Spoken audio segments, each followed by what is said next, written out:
guys, it's Mrs. McCoy. Welcome back to another week of Library at Home. Hope you all are doing well. I have a book that I'm excited to share with you today. It is called Star Stuff, and this is the true story of Carl Sagan and the mysteries of the cosmos. So Carl Sagan is one of the most famous scientists, astrophysicists ever, and he is very famous especially because he spread a love of learning about space to all kinds of people in the US during the 1970s and 80s with his television shows. So we're going to read this book by Stephanie Roth Sisson that talks a little bit about his life and what led up to him becoming a famous scientist. And then I'm going to show you a quick video that we're going to watch together. Pretty interesting. It's about space exploration and some of the cool stuff that we found. And I'll show you some resources from NASA that we have. So this is Star Stuff. Let's read it together. Our cool end papers have a quote from Carl Sagan. He once said, "Imagination will often carry us to worlds that never were, but without it, we go nowhere." Title page. In the Milky Way galaxy, that little line says, our sun.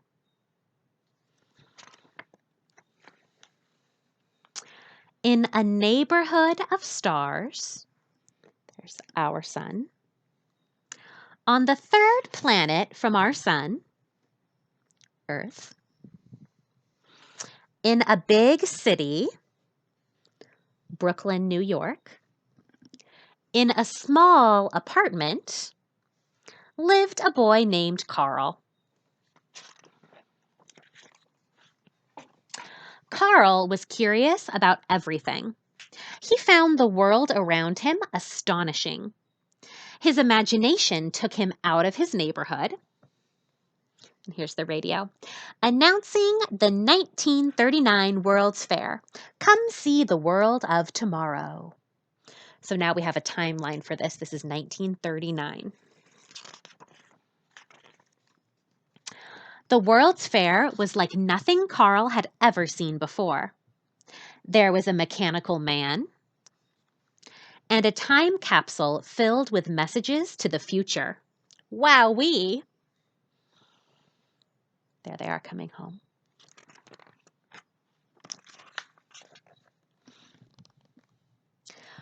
Carl thought about the stars hanging down like light bulbs on long black wires. What are they?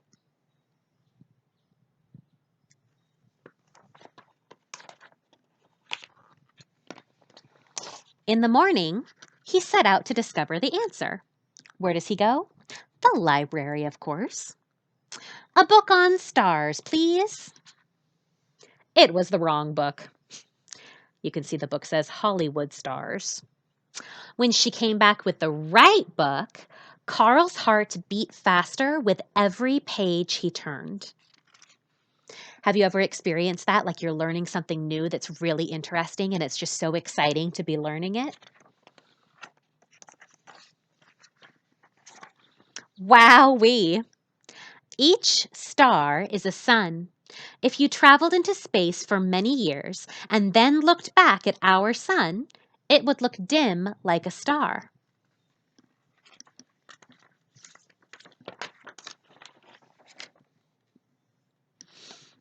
Our sun is a big ball of fiery gas held together by gravity. 9 planets, including Earth, orbit around it in our solar system. And it keeps going. Carl read that many scientists suspected that other stars have planets circling them too. Try to go slowly so you can see the whole page spread. So cool.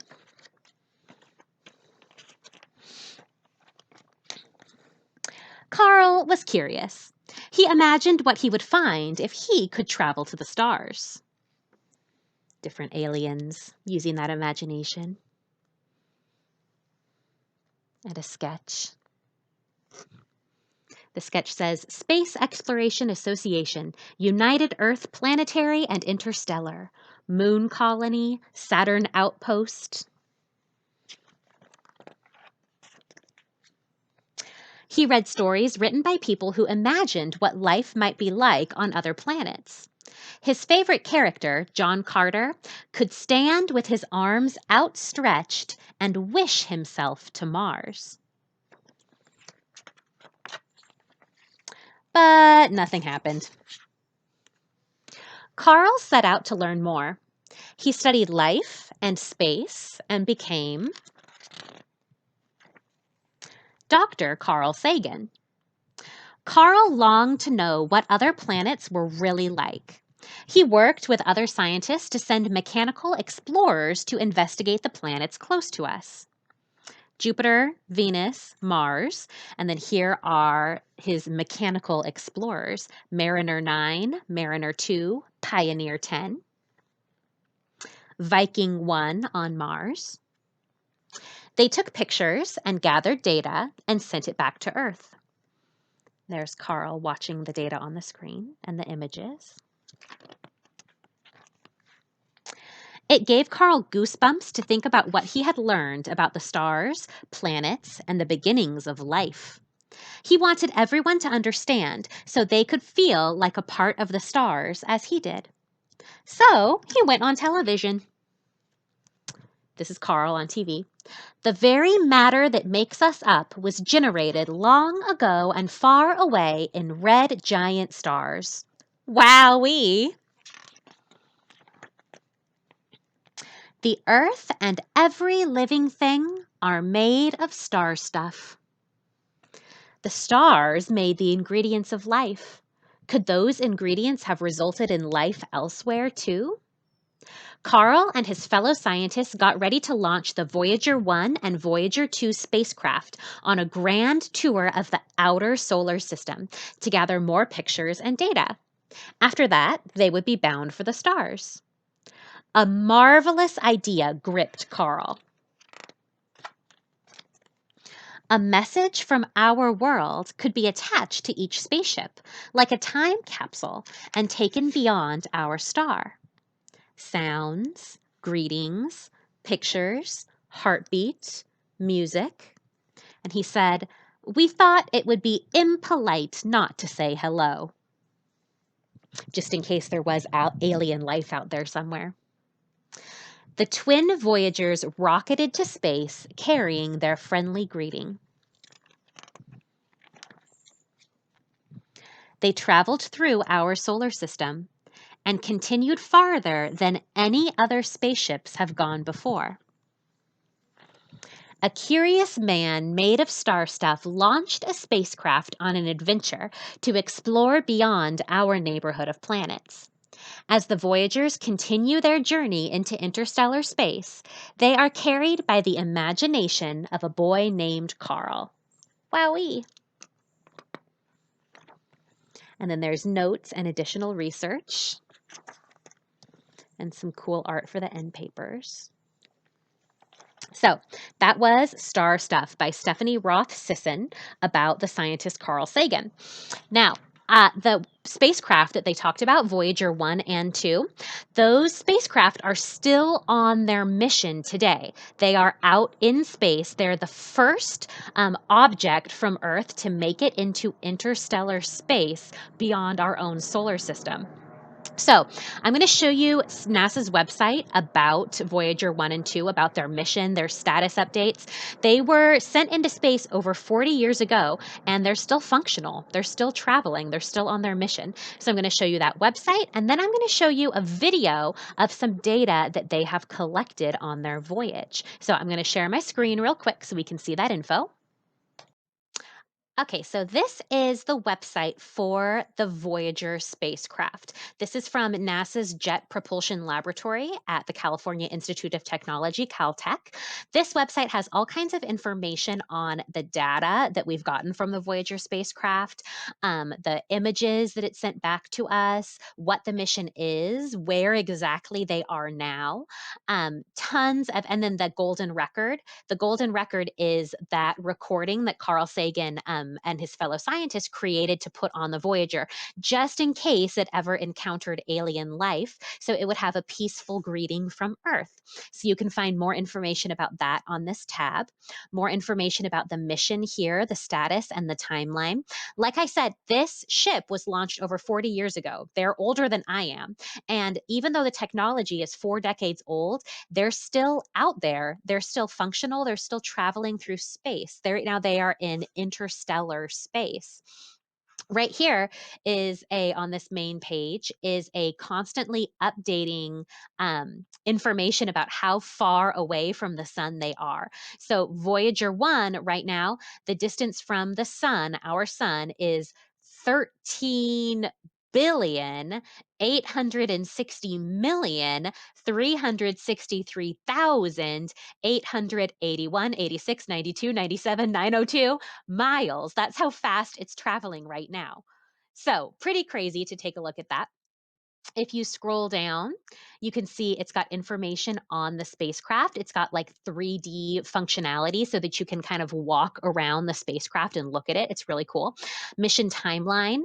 You can like dive really deep into the journey that these spacecraft have been on, what they've passed as they've passed the planets. You can look at videos and images, lots of really awesome things on this site. There's even like posters you can download for your desktop background, things like that. So I will link this website in the description of this video and also on Google Classroom. So if you have time and you're interested, you can browse around and find out more about the Voyager spacecraft. One of the things that the Voyager 1 and Voyager 2 has done on their mission is they pick up and record things in space like radio waves, plasma radiation, electromagnetic activity. They have sensors that can pick up all of those things, and it sends that data back to Earth, and NASA analyzes it. And it gets us more information and data about planets and objects in space. Obviously, you may have heard before, there's no sound in space because there's no matter medium in the void of space for sound to travel through. However, there is those things that I mentioned, radio waves, different frequencies, plasma radiation, electromagnetic radiation. And as Voyager has picked up those signals and sent them back to NASA, NASA is able to take that data and present it as a sound. So we've been able to listen to the sounds that different planets make. And NASA has made those sound recordings public. So I'm going to browse through them real quick so you guys can hear the different sounds, the way that the radio frequencies can be translated into sound, hear the sounds of the different planets. They're all different and they're pretty incredible. And this is based on data that the Voyager spacecraft that Carl Sagan worked on has picked up. So I'll link this video too if you want to listen to the whole thing. All right, it really does not want to share the screen with the webcam or go full screen right now. So we're just going to watch it here, and I'll fast forward to the different planets. So it's going to start with the sound of the sun.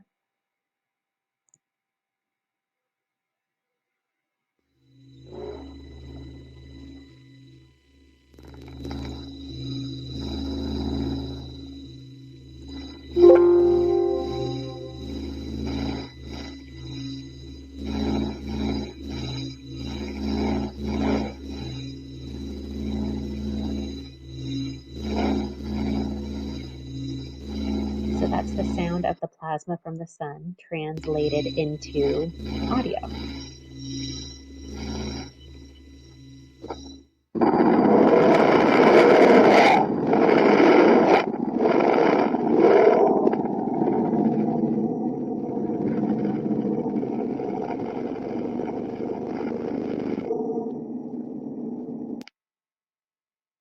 Now fast forward to Venus.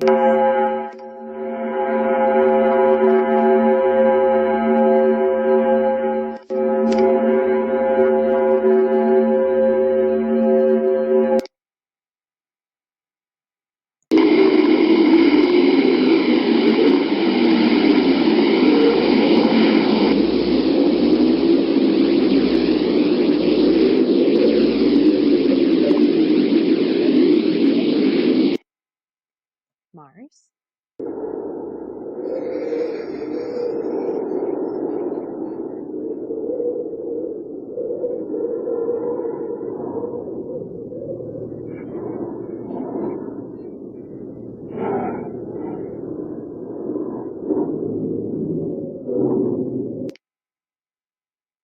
Jupiter.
And that is all sounds that the Voyager spacecraft that NASA has translated from data that the Voyager spacecraft has picked up as it journeyed through the solar system. Pretty fascinating. All right, guys, I hope you enjoyed it. I think you can probably tell that I think space exploration is super cool. And I didn't know that planets make noises. And I think it's so cool that those Voyager spacecraft are still out there on their mission, traveling on after 40 years, reporting back as much as they still can here to Earth. Hope that you guys thought it was cool too. And that's it for this week. I will see you next week for some more library lessons at home. Take care, keep reading, keep growing your mind, keep exploring space. Use the links in the description if you want to check out that info about the Voyager spacecraft. I miss you guys. See you next time.